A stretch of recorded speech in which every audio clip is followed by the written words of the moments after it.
3 railway steps வந்து 6 நாள் வேலை செய்கிறாங்க. அப்போது 9 ரயில்வே ஸ்டெப்ஸு எத்தனை நாளில் அந்த வேலையை முடிப்பாங்க, அப்படி அதே வேலையை முடிப்பாங்கன்னு கேட்டிருந்தது. அப்போது இதை வந்து ஒரு ஆட்களினுடைய எண்ணிக்கை அதிகரித்தால் அந்த நாட்கள் குறையும். அப்போ இது வந்து இன்டைரக்ட் வேரியபிள் அப்படின்னு சொல்லுவோம். அப்போது என்ன பண்ணணும்னா 3 பேர் சேர்ந்து 6 நாளில் முடிக்கிறாங்க.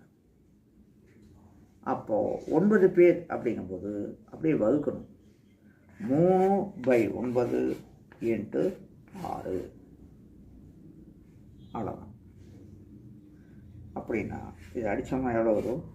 3 முறை வரும். அடித்தோம்னா அப்போ 2 நாளில் அந்த வேலையை முடிப்பாங்க.